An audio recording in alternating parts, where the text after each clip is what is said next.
All right, today we're going to dig into something that sounds a bit dry on the surface, but is actually a huge deal.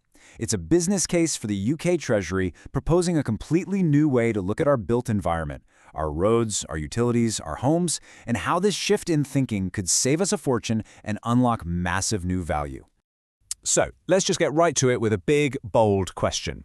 Is the UK basically throwing away billions of pounds every year on its built environment? Well, spoiler alert, all the evidence points to a massive yes. Take a look at this number, £4.1 billion. Let that sink in for a second. What on earth could that be? Believe it or not, that's what it costs every single year, just from streetworks in London not being properly coordinated. You know, when one company digs up the road, finishes, and then a week later, another one comes and digs up the exact same spot. It's a mind-boggling amount of money, right? But here's the kicker. This is just one tiny symptom of a much, much bigger problem. So here's how we're going to break this all down.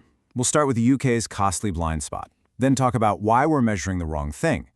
We'll introduce a new way of seeing, walk through a 4-level framework, see how it goes from theory to actual savings, and wrap up with why we really need to invest in the big picture. Okay, first up, the UK's costly blind spot. This is all about a fundamental disconnect between how we live and how we plan. I mean, think about it. You just live your life, right? You expect the train to work, the lights to come on, the water to run. For you, it's all one big connected system. But the people who plan and fund all this, they see it as a bunch of totally separate, isolated projects. And that disconnect, that's where the chaos, the inefficiency, and these huge hidden costs come from. And look, this isn't some pie-in-the-sky idea. The crazy thing is, the Treasury knows this is a problem. Their own big review, the Green Book review, basically says, hey, we need to stop looking at individual projects and start looking at how a bunch of things can improve a whole place. So what we're talking about today, it's pretty much the direct answer they've been looking for. All right, so that leads us to the next big point. We're measuring the wrong thing.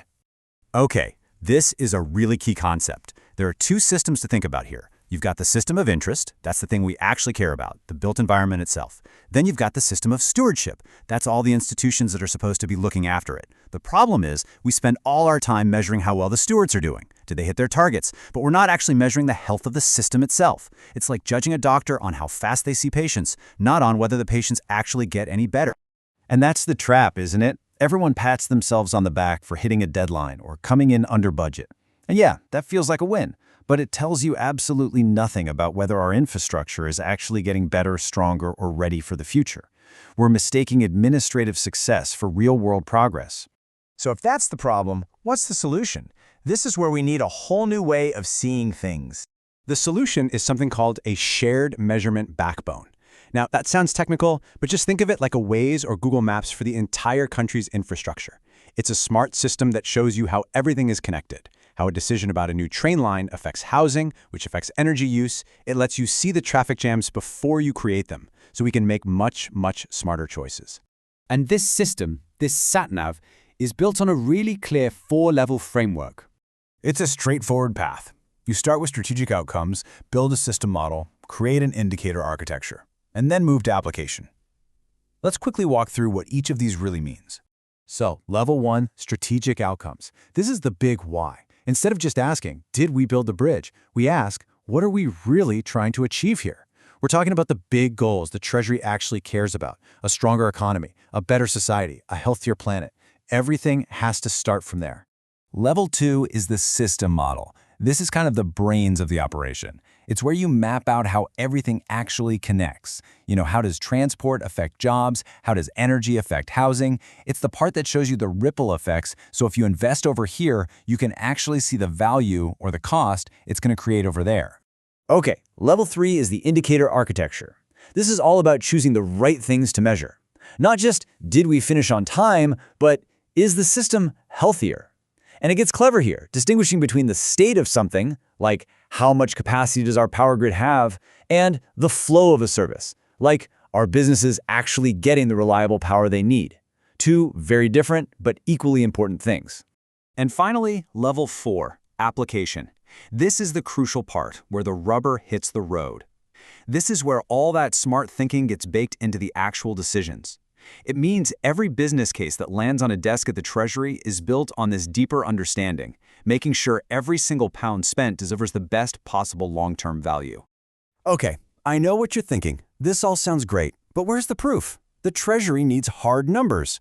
Well, let's look at how we get from theory to actual, real-world savings.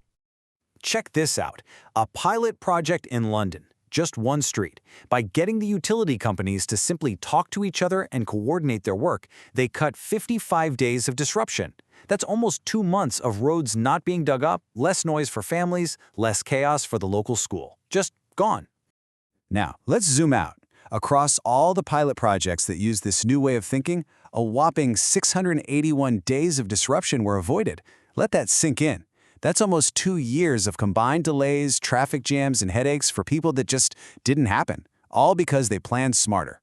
And here it is, the number that really matters for the business case.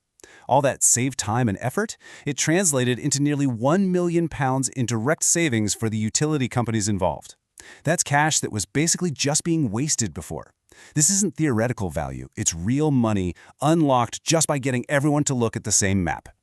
And this really gets to the heart of it. It's a total shift in how we think about success. The old way of thinking was, did this one project work out? The new, much smarter question is, did what we just do make the whole system better at creating value and working together in the future?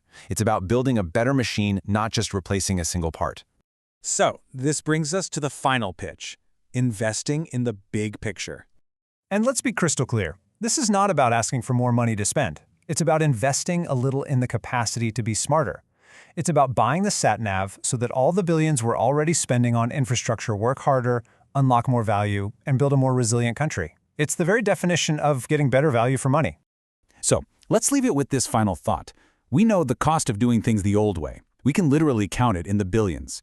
The real question we have to ask ourselves now is, what's the true value of finally seeing and managing the whole picture?